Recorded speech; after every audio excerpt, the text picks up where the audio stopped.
nos enfrentamos más y más a pacientes con enfermedades sistémicas. Y cada uno de ellos, no solamente es la enfermedad en sí, vienen con medicamentos y eso puede interactuar con los anestésicos locales, y después es importante saber tener mejor conocimiento de los medicamentos, de las enfermedades, saber cuál es el órgano que está fallando, como para saber qué tipo de anestésico local usar o cuándo usar los anestésicos locales.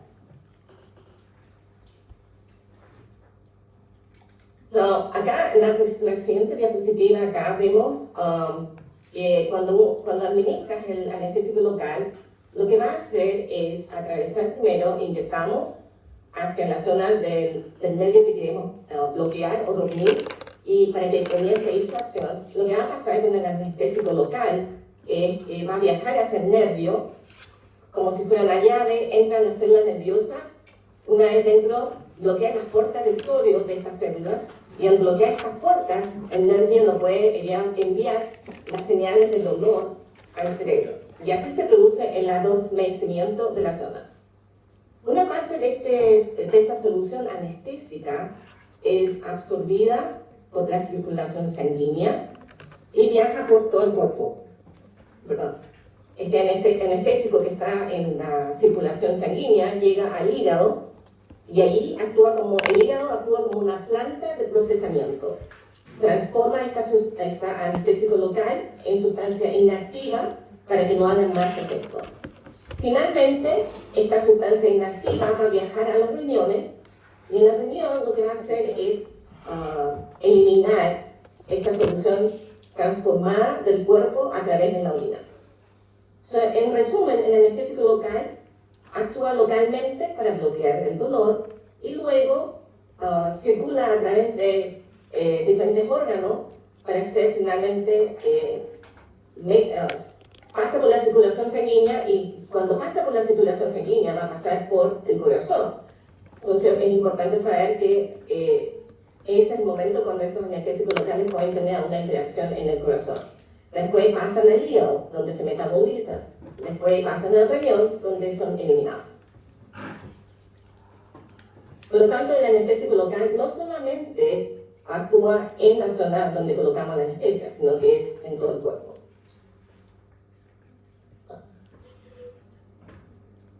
Acá es una diapo brevemente para explicar su materia que ustedes ya saben, que existen dos tipos de anestésicos locales, los ésteres y amidas, y la mayoría de ellos vienen con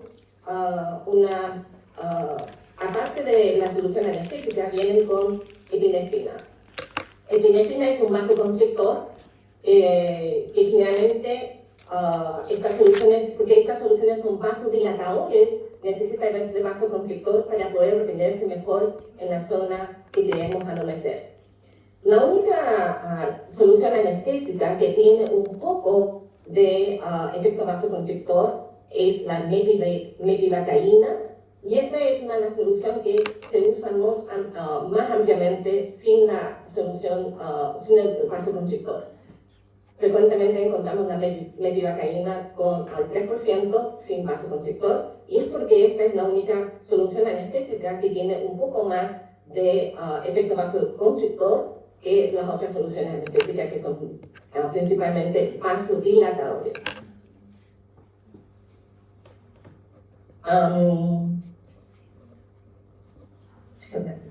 Por alguna razón tengo como una diferencia en mi diapositiva. Acá, lo que quiero mostrar con esta diapositiva, para que ustedes se aprendan de memoria esta diapositiva, básicamente es para mostrarle que, porque el anestésico local viaja a través de todo el cuerpo, cuando tenemos algún tipo de efecto adverso de esta solución, lo que pasa es, ahí tenemos compromisos del sistema nervioso, cardiovascular, hematológico. Entonces, esta es la razón por eso que tenemos que tener mucho cuidado cuando usamos estos anestésicos locales.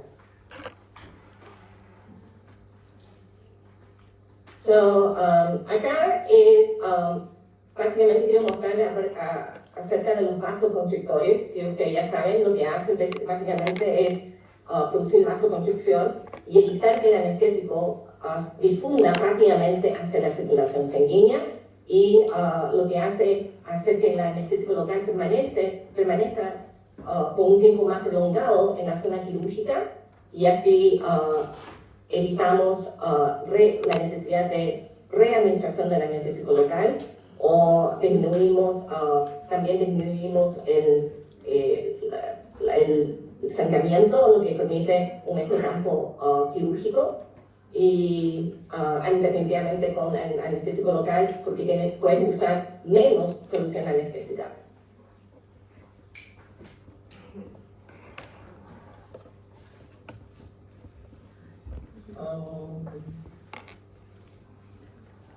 Bueno, como les había dicho anteriormente, las enfermedades crónicas o sistémicas van en aumento debido al incremento de la expectativa de vida. Vemos que las enfermedades cardiovasculares y la diabetes son una de las más comunes mundialmente. Vemos que en Chile cerca del 75% de los adultos mayores de 65 años tienen alguna enfermedad crónica.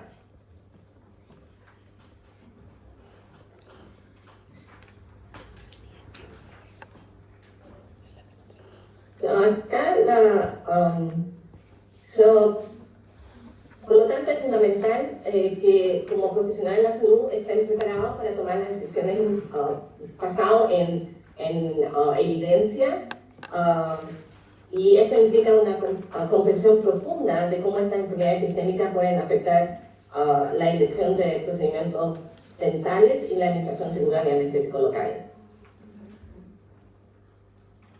Cuando nos enfrentamos a un paciente con una enfermedad sistémica, es esencial abordar de manera cuidadosa la atención dental de estos pacientes.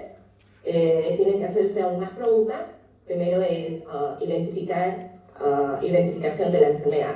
¿Qué enfermedad tiene el paciente? ¿Cuán controlado está la enfermedad del paciente? ¿Tiene algún tipo de manejo farmacológico? ¿Qué tipo de medicamento está tomando el paciente para esta enfermedad? ¿Y cómo podría interactuar con los tratamientos dentales? En realidad, con mi tratamiento dental, ¿verdad? Con el tratamiento dental que ustedes van a ofrecer. Otra pregunta es en relación a la administración de anestésicos. ¿Es seguro administrar anestesias locales a este paciente? ¿Existe alguna contraindicación o precaución que tengo que tomar en este caso especial? ¿Qué tipo de anestésico local sería ideal para este paciente? Éster, amida, y dentro de amida, lo cual es una de las más frecuentes, lidocaína, metilvacaína, bupivacaína, articaína, ¿cuál de estos anestésicos locales tengo que utilizar? ¿Cuál es la dosificación? ¿Cuál es la dosis máxima que yo puedo usar en este paciente? Y tengo que hacer algún tipo de interconsulta, necesito averiguar más datos que me permita tener una mejor idea de cómo tratar a estos pacientes. Son todas esas cosas que ustedes tienen que analizar al momento cuando ustedes se enfrentan a un paciente con enfermedad sistémica.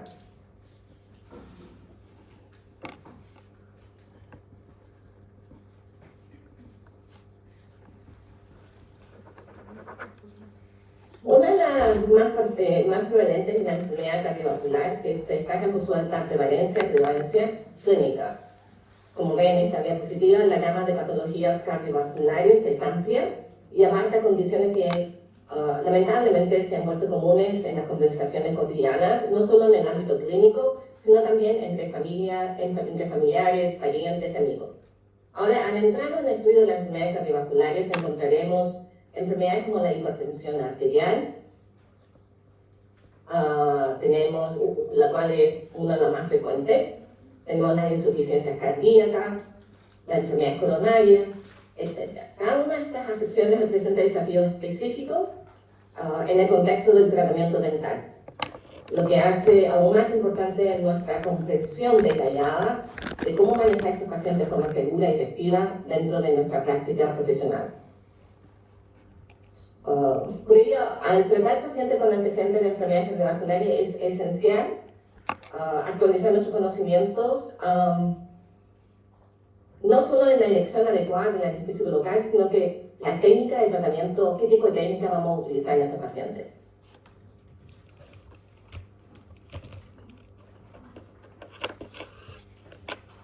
Como les decía antes, la hipertensión arterial es una de las enfermedades crónicas más comunes mundialmente. Se caracteriza por una por presiones sanguíneas sostenidamente elevadas, superiores a 140-90 milímetros de mercurio. Un control inadecuado de esta patología a largo plazo puede provocar daños en diferentes órganos como el daño arterial, que es uno de los más iniciales. Después, si continúa con esta hipertensión descontrolada, puede haber daño cardíaco, renal posteriormente, oculares, etc.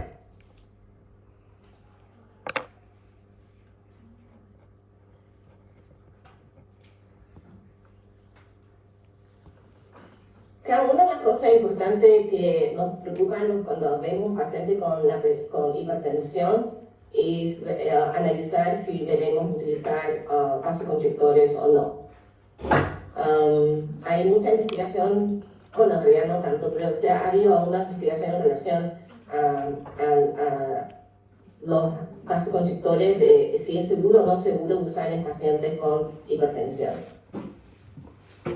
La verdad es que los estudios dicen que si usamos estos vasoconstrictores de forma adecuada, correcta, es mucho más beneficioso no usarlo porque los vasoconstrictores ayudan a evitar el dolor mental y la ansiedad. Porque uno de los problemas de los pacientes con hipertensión es la ansiedad. Si se dispara la ansiedad con esta en epinefrina endógena, provoca mucho más daño que la cantidad de epinefrina que nosotros podemos administrar al paciente. Pues una cosa importante es, cuando nos enfrentamos a un paciente con hipertensión, tenemos que ver cuál es la cantidad adecuada para este paciente. Una cosa importante es, dentro de las guías siempre dicen que el paciente con hipertensión se recomienda 0,04 miligramos de epinefrina, lo cual es alrededor de 2 cartuchos de anestesia local con vasoconstrictor de 1 a 100.000 de epinefrina.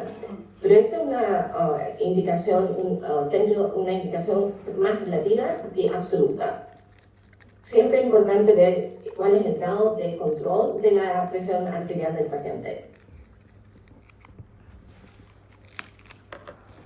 Si el procedimiento es largo, definitivamente se recomienda iniciar con epinefrina, con vasoconstrictores, porque no quieres que a mitad del procedimiento el paciente empiece a sentir dolor y eso va a ser más perjudicioso para su presión arterial que darle epinefrina. Para aquellos pacientes con hipertensión controlada, generalmente se considera definitivamente la descontrolada es la que generalmente no queremos ir más allá de 0,04 miligramos de epinefrina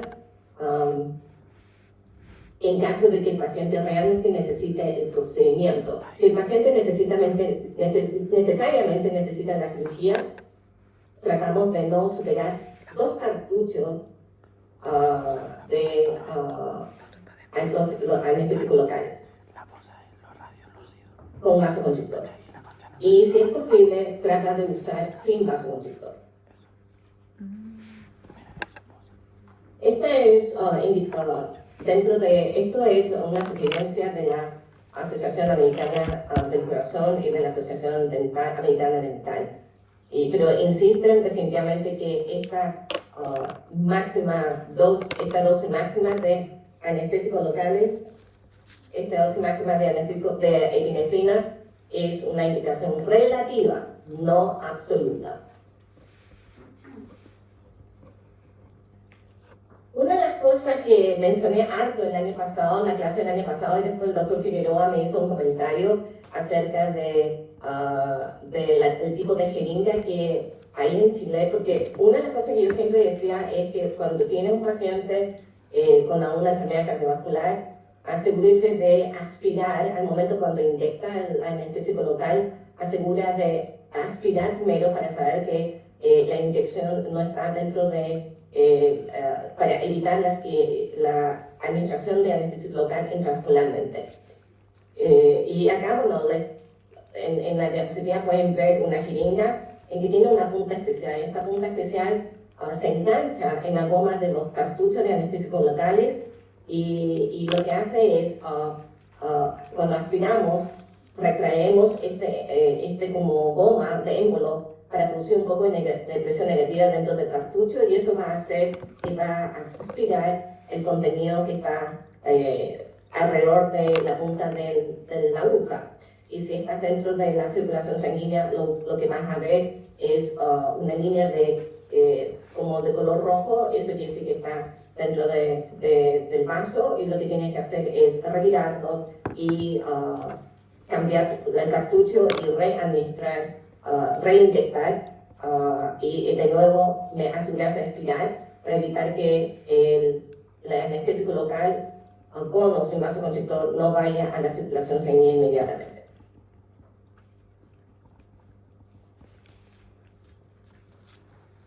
Una de las cosas que en realidad muy frecuente que hacer cuando se hace muy frecuente en prótesis fija es el uso de hilo retractor. A veces estos hilos retractor vienen como con epinefrina, y tienen que tener mucho cuidado porque a veces vienen con una alta dosis de epinefrina, que mucho más que lo que uno puede administrar a través de la inyección.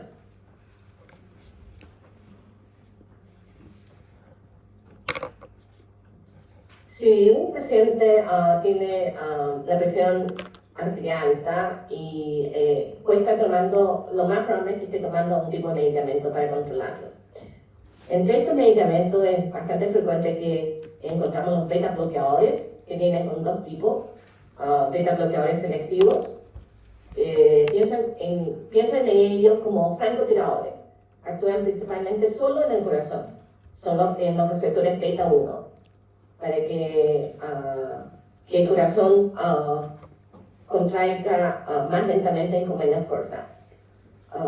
Tienen muy poco efecto en otra parte del cuerpo.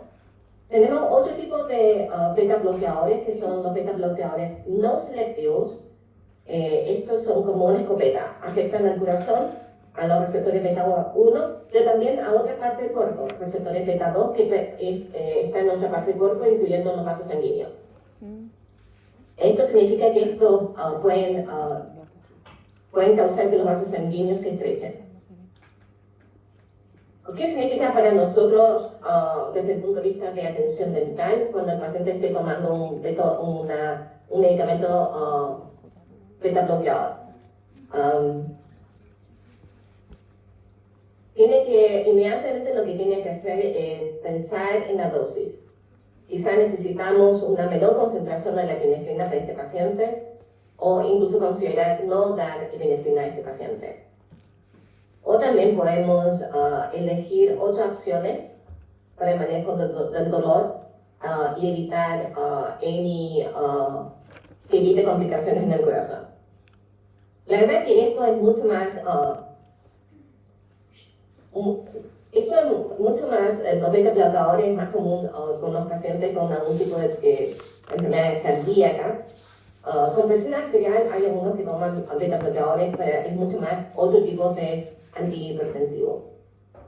Pero cada vez que ves un paciente con algún tipo de enfermedad cardiovascular, desde la hipertensión a otro tipo de enfermedad, asegúrese de preguntar si están tomando algún tipo de beta bloqueadores.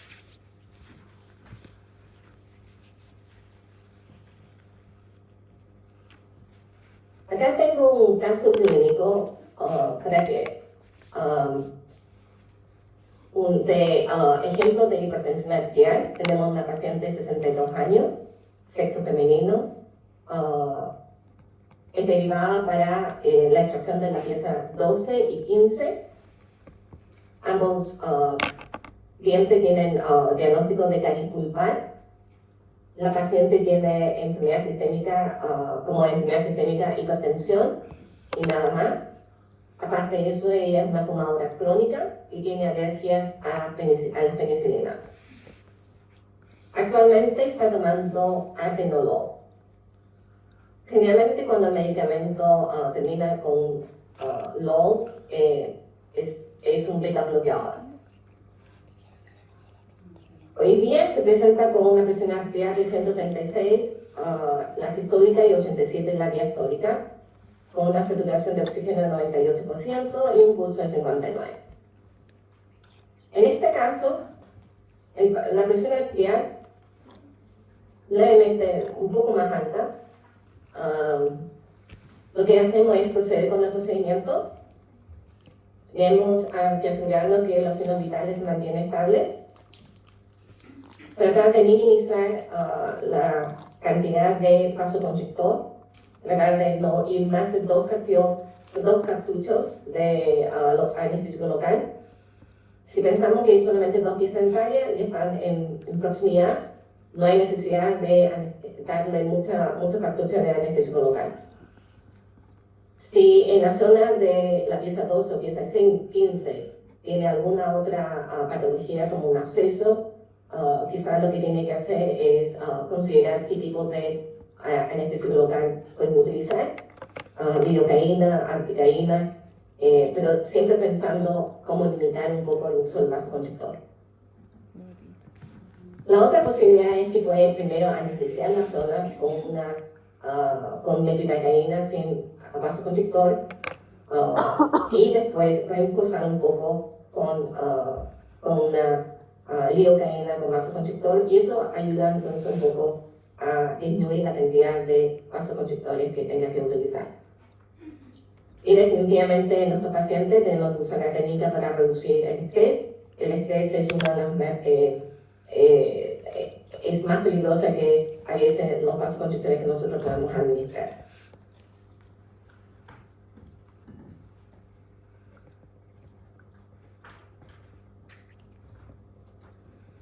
Eso es en relación a la hipertensión arterial. Las otras enfermedades comunes que tenemos son las enfermedades coronarias isquémicas del corazón, como la angina, infarto, miocardio. Acá tenemos que, perdón.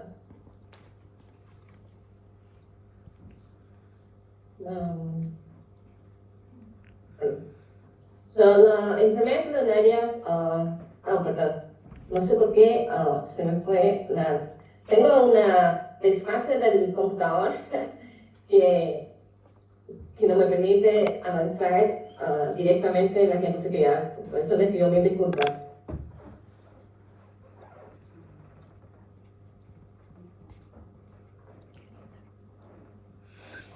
Acá tenemos un caso de un paciente con enfermedades cardíacas coronarias, pero primero que nada, ¿qué son las enfermedades isquémicas del corazón? Significa que el corazón no está recibiendo suficiente oxígeno, usualmente por estrechamiento de las arterias, como la aterosclerosis. Muchos pacientes con la enfermedad isquémica coronaria toman medicamentos para el corazón o se han hecho algún tipo de procedimiento, como los stents o los bypass. Una de las preguntas importantes cuando llegan estos pacientes es ¿cuándo puedo tratar a este paciente? Hay momentos en que definitivamente es un poco más riesgoso y tenemos que posponer un poco los tratamientos electivos. Los tratamientos de urgencia es un poco más diferente, pero si es electiva, el paciente puede esperar. En ese caso, finalmente, pedimos al paciente que espere el tiempo necesario hasta que su corazón esté estable, antes de que podamos proceder con el tratamiento dental. Y una de los tratamientos, una de las condiciones del corazón que es un poco inestable y que tenemos que suponer un poco o pedir una interconsulta es cuando el paciente tiene una angina inestable. La verdad es que la angina inestable es una emergencia médica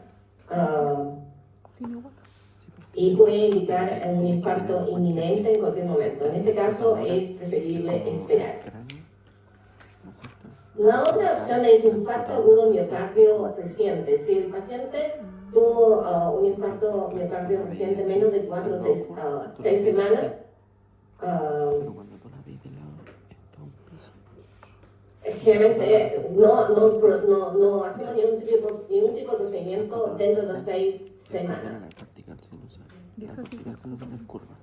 Antiguamente, generalmente los pacientes con algún tipo de infarto tendemos a esperar 6 meses, pero basado en las indicaciones actuales, ¿perdón? ¿Doctor Figueroa? No, te estamos oyendo, no había interrupción.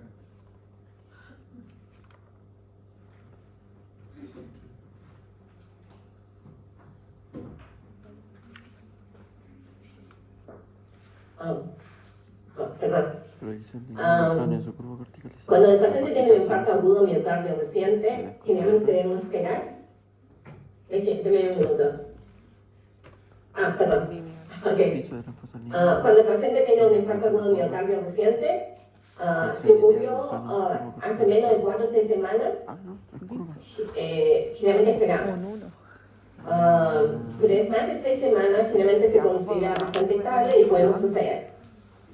Si el paciente tuvo una cirugía de bypass coronario reciente, pero es más de 6 semanas, podemos proceder. Menos de 6 semanas, tenemos que esperar. Cuando el paciente tiene un stent farmacológico con medicamento, tenemos que esperar 6 meses. Cuando el paciente tiene un stent no farmacológico sin medicamento, debemos esperar solamente 6 semanas. Entonces todo eso es curvo. Todo esto es curvo. Lo que pasa es que el paciente tiene una urgencia dental que no se puede esperar.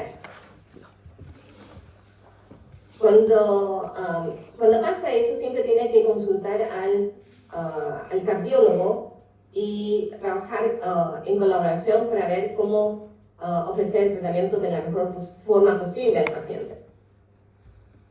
Porque lo más importante en este caso es eliminar el dolor. Si el paciente tiene dolor, y eso va a provocar más daño que tratar extraer el diente, ¿verdad? O cuando tienen algún tipo de infecciones en la zona. Tenemos otro tipo de grupo de pacientes que son los pacientes con angina estable o fuera del periodo crítico. Estos pacientes pueden ser tratados con seguridad, con precauciones, pero con más seguridad. También debemos limitar la cantidad de cartuchos. Ustedes van a escucharme repetir varias veces de limitar la cantidad de cartuchos en los pacientes cardiovasculares con no más de 2 cartuchos. Y quiero que tengan eso en su mente, pero también es bastante relativa esta contraindicación.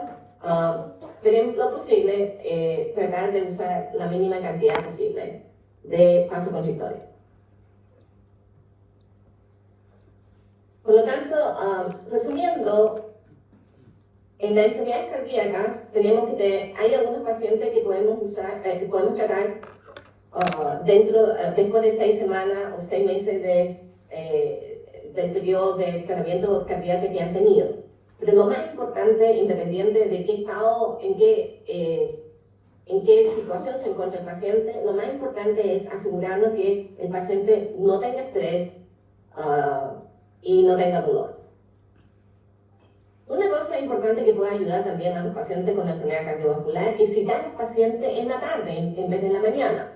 Y eso es porque los niveles de adrenalina naturales, las endógenas, generalmente son más altas, tienen un pic más alto en la mañana, alrededor de las 9 de la mañana.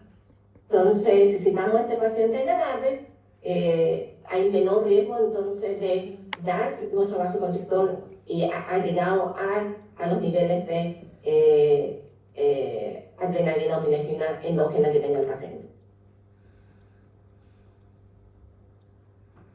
Acá tengo un caso clínico de un paciente de 71 años, sexo masculino, derivado para la extracción de las piezas 24, 25, 26, con diagnóstico de periodontitis crónica. Este paciente relata que tiene antecedentes de hipertensión arterial y que tuvo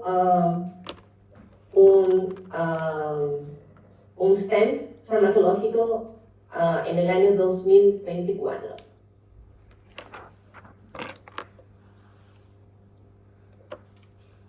y actualmente está tomando carvedilol, disinofil,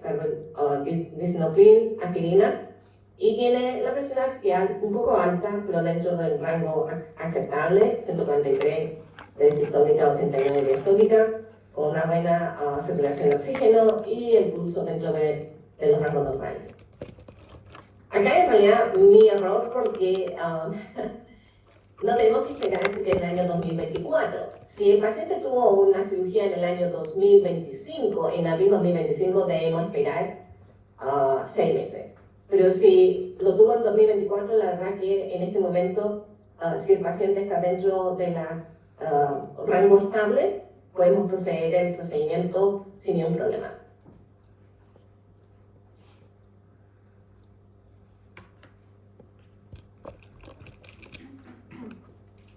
Acá otro paciente similar, pero en vez de un stent farmacológico tiene un bypass.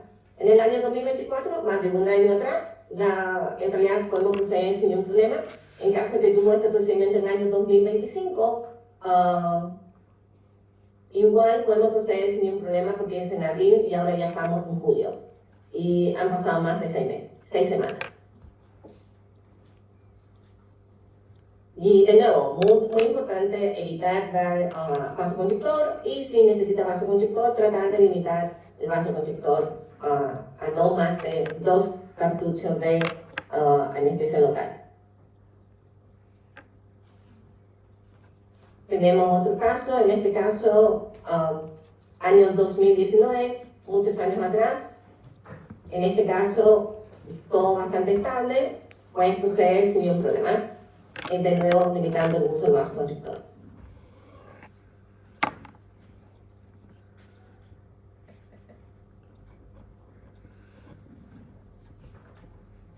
Acá tenemos otro tipo de condiciones cardíacas, son las enfermedades coronarias, la insuficiencia coronarias.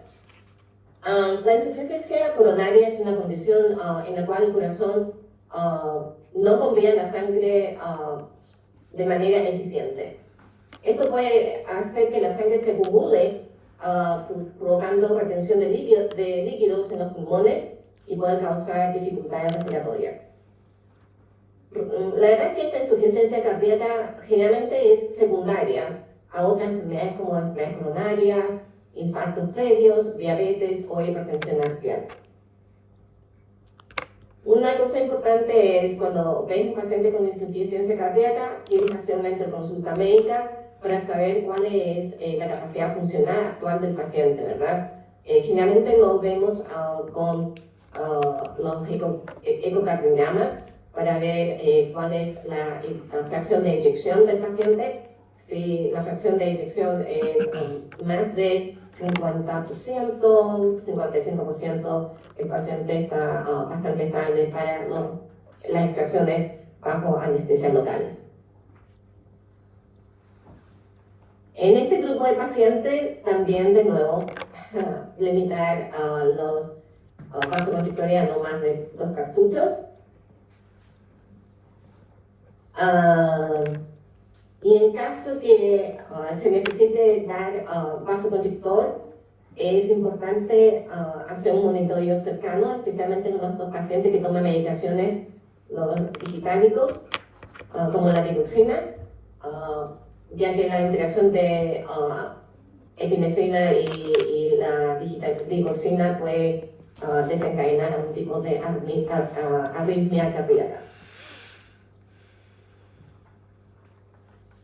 También hay que considerar que a veces la efectividad de los vasoconstrictores puede verse disminuida en pacientes que están tomando medicamentos nitrados de acción prolongadas o vasodilatadores, lo cual podría resultar en una menor duración de la anestesia local con vasoconstrictor.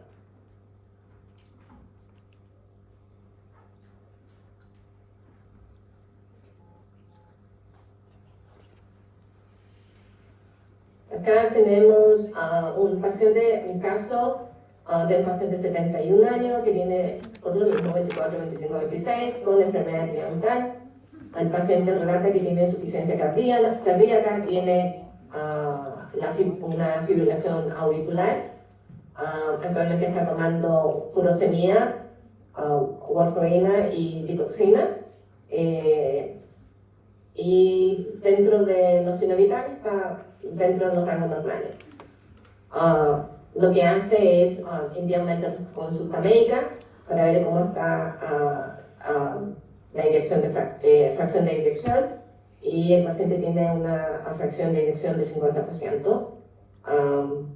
En ese caso el paciente está bastante estable. La única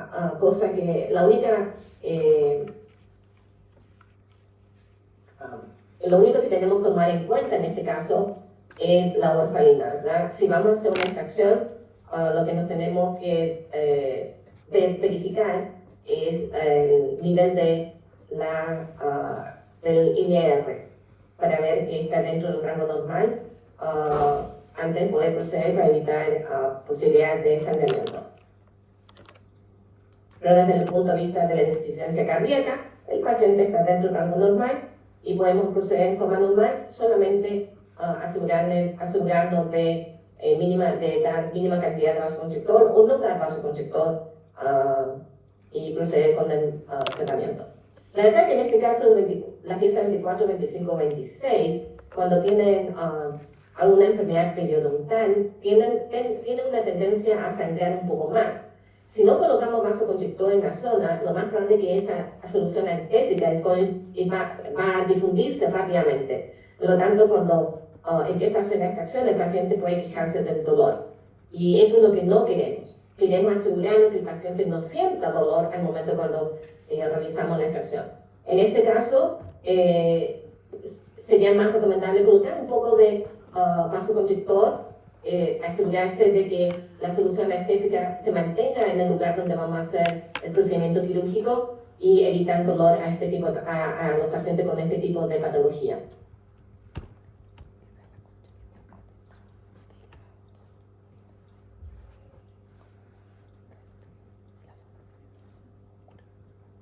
Tenemos otra enfermedad coronaria que son las accidentes cerebrovasculares. Comúnmente este tipo de patologías son conocidos como ataques cerebrales y se produce cuando el flujo sanguíneo que llega a una parte del cerebro se detiene abruptamente. Se presenta principalmente de dos formas, como en una forma isquémica, y esto se produce por la presencia de un coágulo sanguíneo, ya sea originado en el propio cerebro o traído por la sangre de otra parte del cuerpo como embólico. Y la otra forma como puede presentarse este tipo de patología es la hemorrágica, y se manifiesta cuando un vaso sanguíneo en el cerebro se rompe, lo cual puede ser debido a una aneurisma, o una malformación arteriovenosa o una angiopatía cerebral amiloide. Según las recomendaciones actualizadas de la Asociación Americana del Corazón, los pacientes que han sufrido un accidente cerebrovascular idealmente deben esperar al menos 6 meses antes de someterse a un procedimiento quirúrgico electivo. Este periodo de tiempo está basado en un estudio realizado en Dinamarca con 481.000 pacientes, que indicó un riesgo elevado de ocurrencia dentro de los primeros 3 meses después del evento inicial. El problema es que dentro de los 3 meses puede haber recidiva, y es por eso se recomienda un tiempo de espera de 6 meses.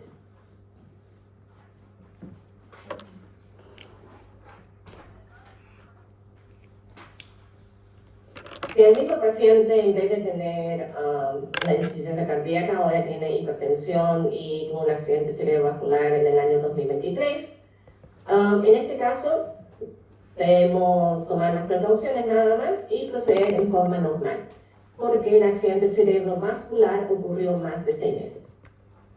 Si el paciente tuvo este accidente cerebrovascular en febrero del año 2025, probablemente debemos esperar un poco más antes de tratar a este paciente. Si el paciente se presenta por una patología electiva, si viene con un absceso que requiere de un tratamiento de urgencia, En ese caso tenemos que contactar al médico tratante y probablemente proceder con el tratamiento, con la extracción de los dientes para evitar la continuación del proceso infeccioso.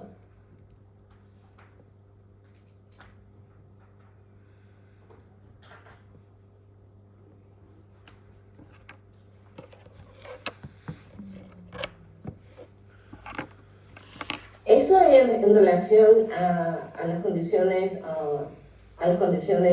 cardiovasculares. No sé si alguno de ustedes tiene alguna pregunta antes de que procedamos a otro tipo de patologías.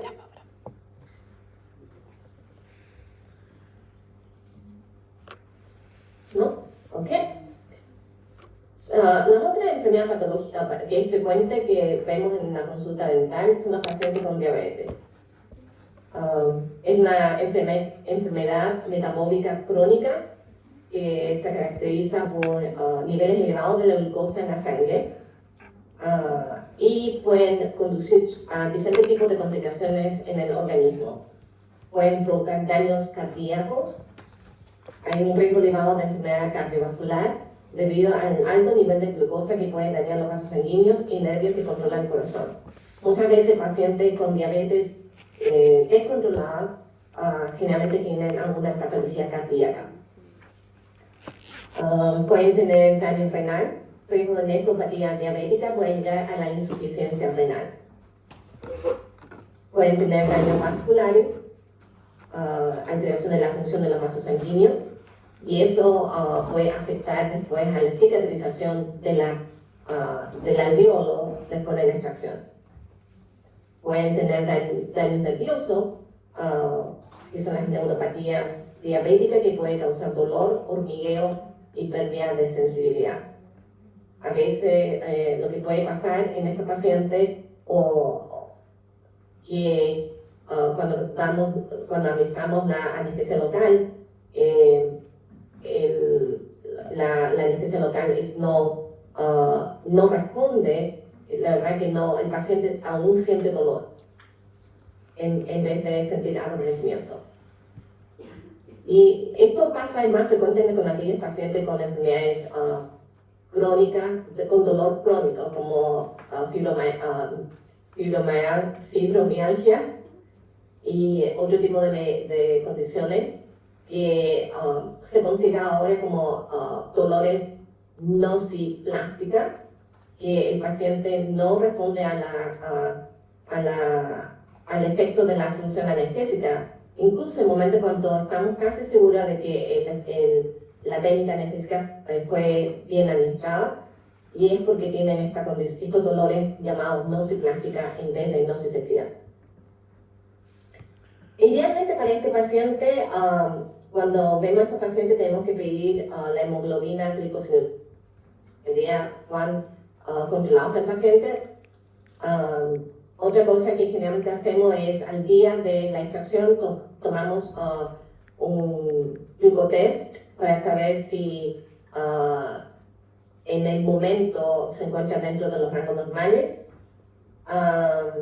Generalmente queremos citar a estos pacientes con diabetes en la mañana porque los niveles de cortisol endógeno son más altos y disminuye el riesgo de hipoglicemia.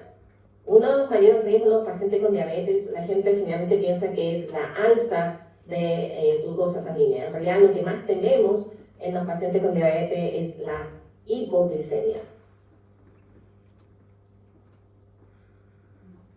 Asegurarnos que durante el procedimiento quirúrgico monitoreemos el paciente. Los vasoconstrictores pueden ser utilizados en los pacientes con diabetes controlada bajo precaución, ya que la epinefrina puede tener un efecto farmacológico opuesto al de la insulina, pudiendo elevar los niveles sanguíneos de la glucosa. En caso de pacientes diabéticos no controlados, definitivamente tenemos que tener mucho cuidado con el uso del vasoconstrictor.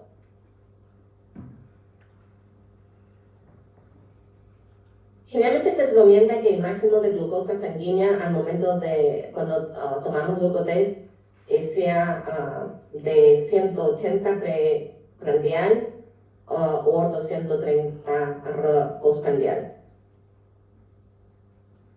Los niveles elevados de glicemia pueden reducir la secreción de óxido nítrico y por lo tanto puede causar daños en la circulación sanguínea y eso puede afectar la cicatrización, haciendo que la cicatrización sea más lenta o posibilidades de mayor índice de prevalencia e infecciones. Y esa es la razón, por lo tanto, evitamos extraer pieza dentaria cuando el paciente tiene un nivel de glucosa sanguínea más alta, más alta que 230 o generalmente decimos 180. En realidad esto es relativo, cada clínica tiene su protocolo, pero generalmente cuando tienen 230 y vemos que el paciente definitivamente tiene infecciones en la cavidad bucal, procedemos igual con extracciones porque la presencia de infecciones en la cavidad bucal va a hacer que la condición sistémica del paciente esté peor, va a provocar una mayor alza de glucosa sanguínea. Pero definitivamente si el paciente tiene con una glucosa sanguínea al día de la extracción de 400, 500, definitivamente tendemos a posponer este tratamiento hasta que la diabetes esté un poco más controlada.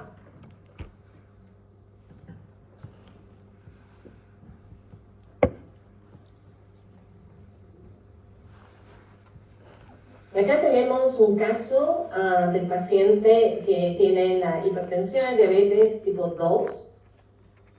Está tomando lisinopril, metformina, Plavix.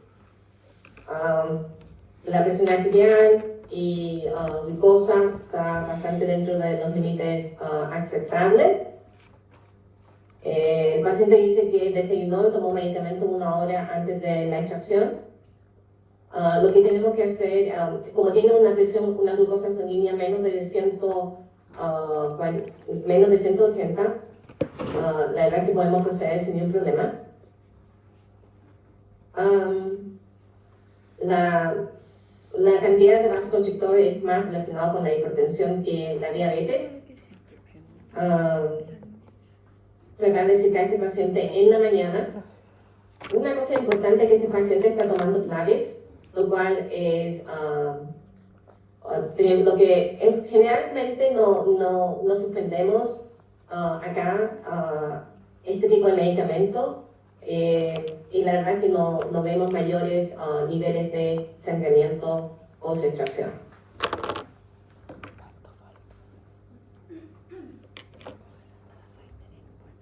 Eso es en relación a la diabetes. La otra enfermedad frecuente, no tan frecuente como la diabetes, la hipertensión o la enfermedad cardiovascular cardíaca, es la enfermedad renal. La enfermedad renal comprende todas aquellas condiciones que alteran la función y la estructura de los riñones, ¿verdad? Cuando los riñones están dañados, su capacidad para eliminar desechos o exceso de fluido en el cuerpo se ve un poco más comprometida. En el contexto del tratamiento odontológico, para nosotros es importante desde el punto de vista de la excreción de la solución anestésica que vamos a administrar.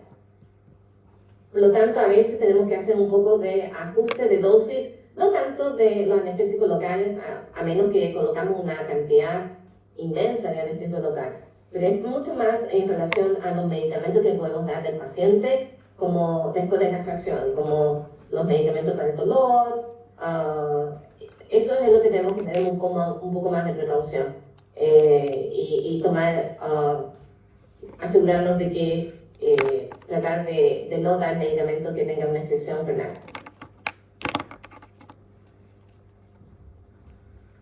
Otra cosa es en relación al limitar el uso de la epinefrina del vasoconstrictor, es que porque la epinefrina actúa sobre los músculos lisos, los vasos sanguíneos, e induce vasoconstricción. Entonces la acumulación puede aumentar el riesgo de daño renal agudo. pero la verdad que esto pasa generalmente cuando colocamos gran cantidad de cartuchos de anestésico local. Sí, un par de cartuchos en realidad no debería ser mayores problemas para los pacientes con enfermedad renal. Otra cosa importante, otro tipo que podría ser utilizado es la articaína. La articaína es una de las amigas y puede ser indicado para estos pacientes con patologías renales porque la articaína tiene una estructura híbrida en que tiene una porción amida y una porción éster. Y sabemos que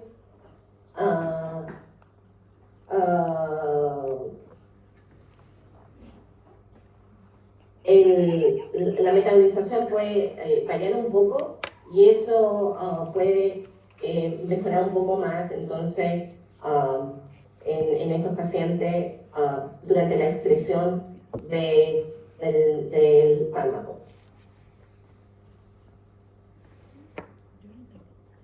Veamos un caso de patología renal. Cuando el paciente dice que tiene nefropatía y está en diálisis, en este caso, lo que tenemos que asegurarnos es que realicemos el procedimiento en el día que no tenga diálisis. Si tiene diálisis en lunes, miércoles, viernes, tenemos que tratar de citar a este paciente martes o jueves. Acá también, definitivamente, limitar el uso, siempre usar la cantidad necesaria de anestesios locales y vasoconstrictor suficiente para adormecer la zona que vamos a traer la pieza dentaria sin provocar dolor, pero sin usar excesiva cantidad tampoco.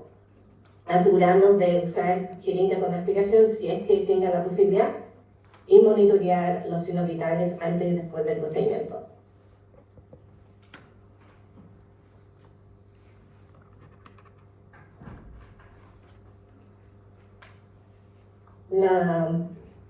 La otra enfermedad es la enfermedad hepática. La verdad es que la enfermedad hepática está más en relación a la metabolización de los medicamentos, del anestésico local, sobre todo las amigas, de los medicamentos que podemos dar a los pacientes después del procedimiento, como son los medicamentos para el dolor, y también está en relación a la relevancia de acá es en relación al sangramiento. El paciente con enfermedad hepática tiene un alto riesgo de sangramiento durante la extracción. Entonces, en nuestro caso, lo que tenemos que hacer es pedir un examen de laboratorio para ver los niveles de plaquetas y también para ver los niveles de INR.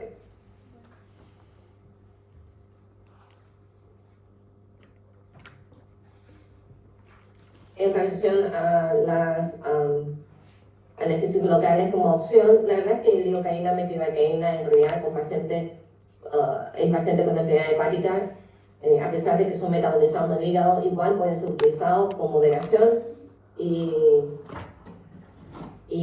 si tienen la posibilidad de otras opciones como la articaína o la lidocaína puede ser utilizado, pero definitivamente con lidocaína o metilocaína son bastante seguros.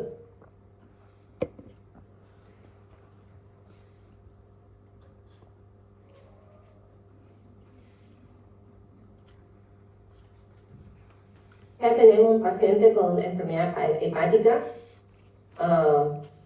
El paciente tiene historia de hepatitis B, de cirrosis, varices esofágica. Muchas veces cuando este paciente tiene estos tipos de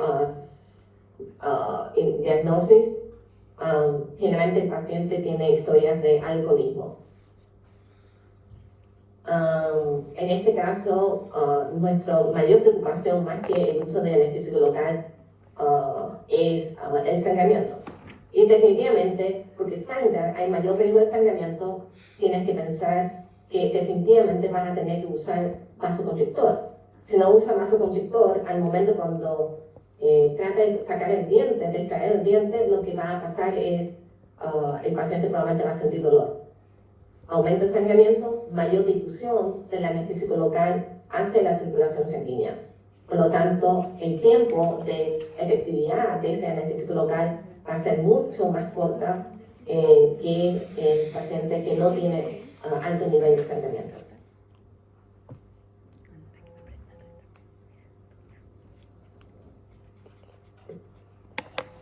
Y definitivamente si el paciente en este caso tiene como propranolol que está tomando un beta-bloqueador no selectivo, también definitivamente tenemos que tomar precauciones con el vasoconstrictor para evitar excesiva presión arterial o bradicardia reflexiva.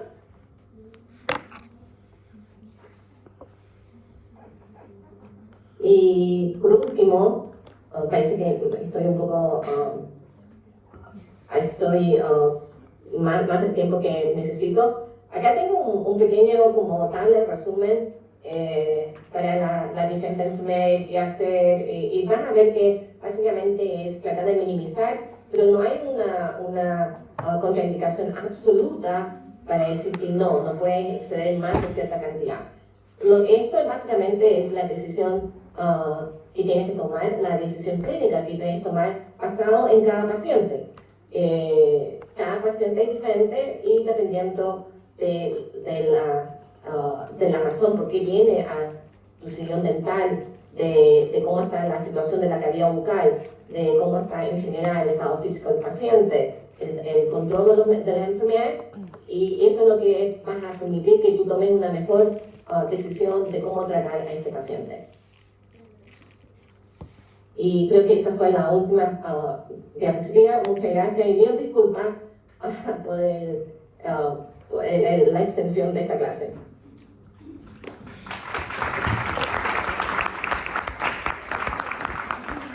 Bien, ¿hay alguna pregunta para la doctora?